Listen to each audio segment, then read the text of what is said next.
Hi, it's just moments before Shabbat here in Eretz Yisrael. The Shabbat Parashat Vayigash, which is the second to last parsha in the book of Genesis. And at the very end of the parsha, we read about something that would seem to be history. Why is it important for the Torah's message? And this account of Joseph gathering all the money that was basically in the world at that time is explained in depth in Chassidus, in the inner teachings, the inner dimension of the Torah. Let me just read the account to you first, and we'll try to get into the significance of what these paragraphs have for us today.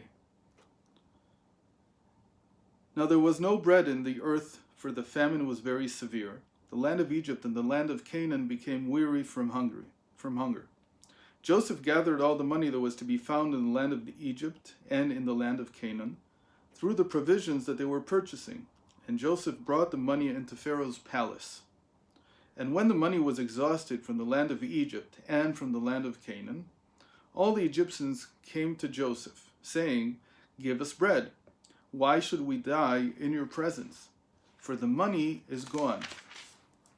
And Joseph said, "Bring your livestock, and I will provide for you in return for your livestock if the money is gone." So they brought their livestock to Joseph, and Joseph gave them bread in return for the horses, for the flocks of sheep, for the herds of cattle, and for the donkeys. Thus he provided them with bread in exchange for all their livestock during that year. And when that year ended, they came to him in the next year and said to him, "We will not withhold from my lord that with the money and the flocks of cattle having been exhausted to my lord, nothing is left before my lord but our bodies and our land. Why should we die before your eyes, before both we and our land? Acquire us and our land for bread, and we with our land will become serfs to Pharaoh, and provide seed so that we may live and not die, and the land will not become desolate." So this interesting account about Joseph gathering all the money is really a continuation, as it's explained in the inner dimension of the Torah, of what Abraham did just 2 generations earlier by purchasing the cave of the Machpelah in Hebron, where the patriarchs and matriarchs are buried. And he purchased it from a man named Ephron, who was a Hittite, for 400 shekels of silver. And the Torah uses a very interesting expression there. It says that the silver was coined in what would become a universal currency, a currency that everybody would acknowledge was worth the minted value that it said on the coin itself. Now, on the face of it, this is the history of money, that Abraham at some point created a universal currency that was accepted by everybody.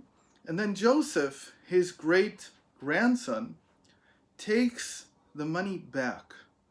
And it's as if he starts a whole new way of dealing with possessions and with money in the world.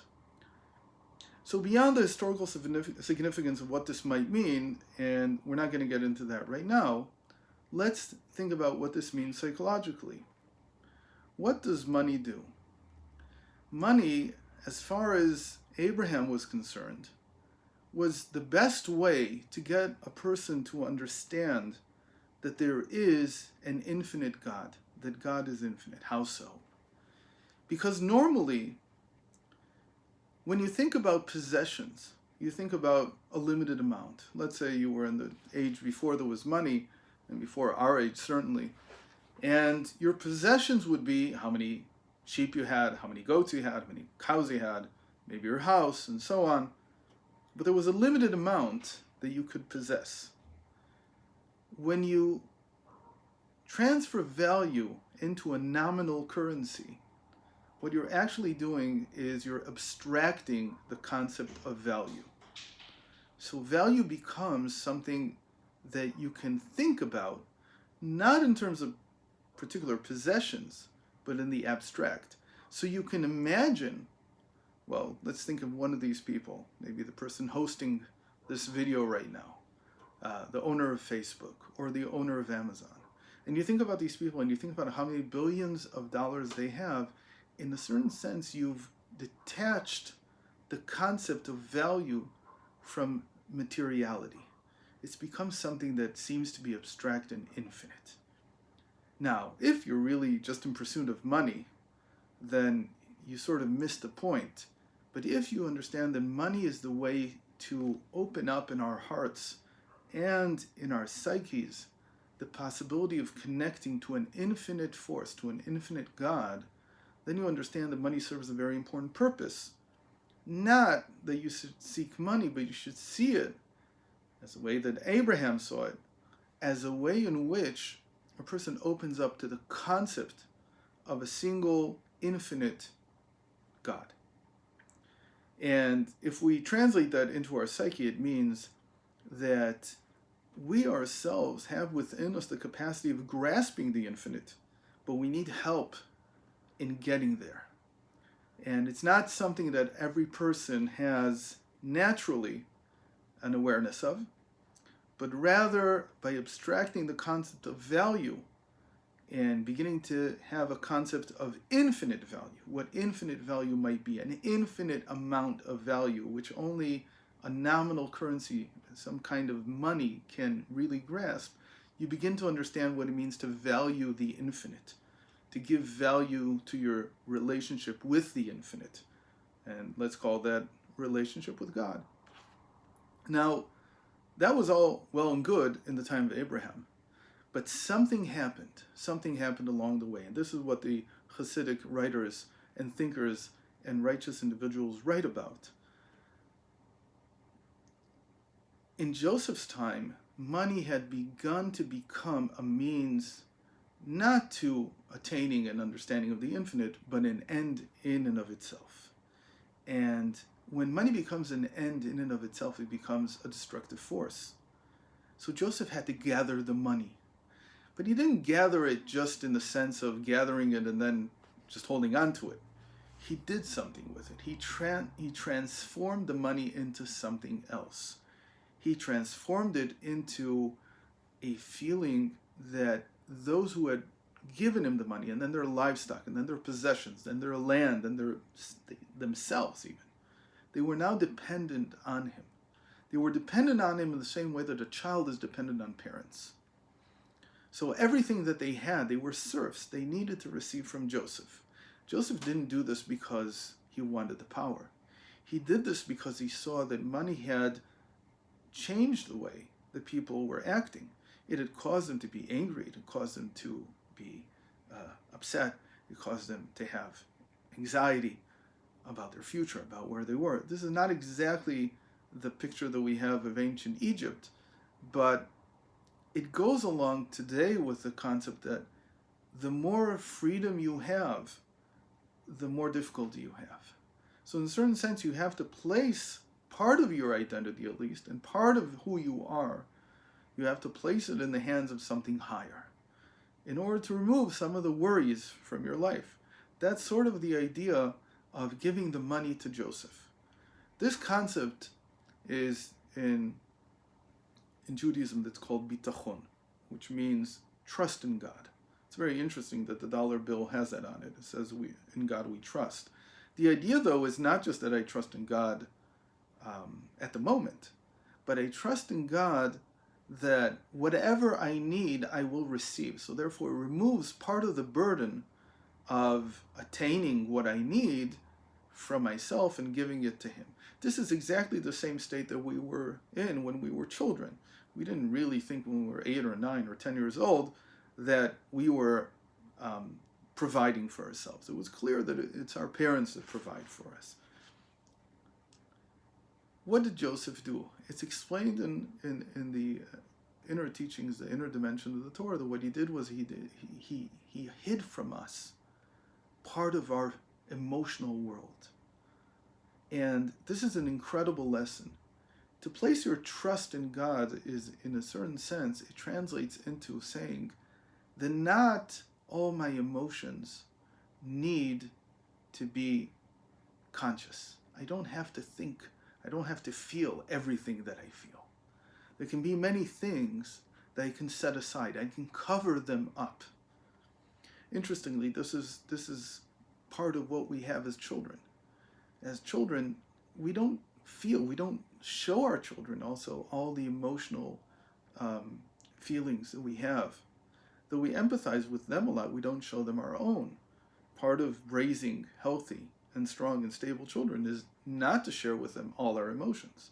But we have to understand that we ourselves never really finish growing up. We never really become entirely independent. The reason for that is very apparent, because no person can survive forever. We're all dependent. Our lives are dependent at their core on God giving us life. So we're not completely ever independent. So in that vein, just as our parents were wise enough to conceal from us some of their feelings, some of our own feelings, a lot of feelings just need to be ignored. It may seem counterintuitive at first, because the entire world tells you today, whatever you feel, you have to take it out. But the truth is, the feelings come and go.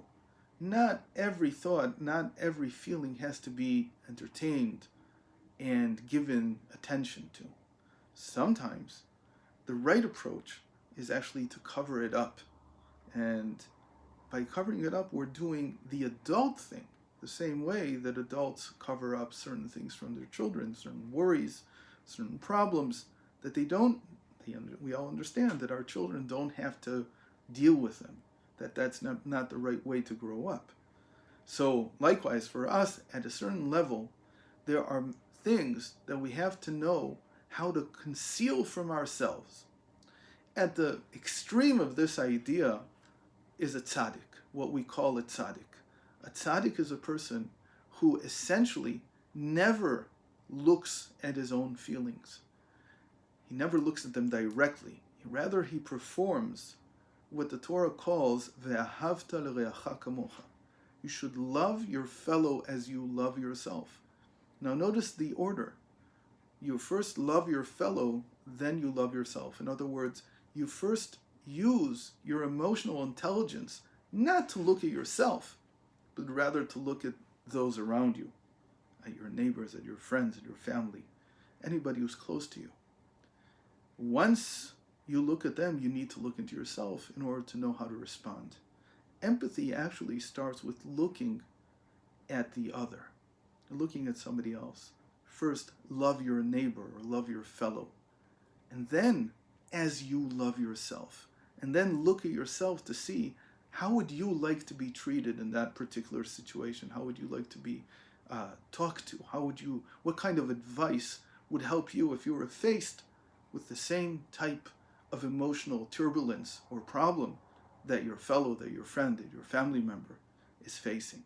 So in that sense, Joseph gathered the money, and by gathering the money he offered, at least abstractly and in a spiritual way, a cover, a way for people to be able to handle the turbulence and the difficulty of life by allowing them to not see all their emotions, by allowing them to ignore some of them, by feeling that in the end it is from somewhere else that I get my trust, my confidence.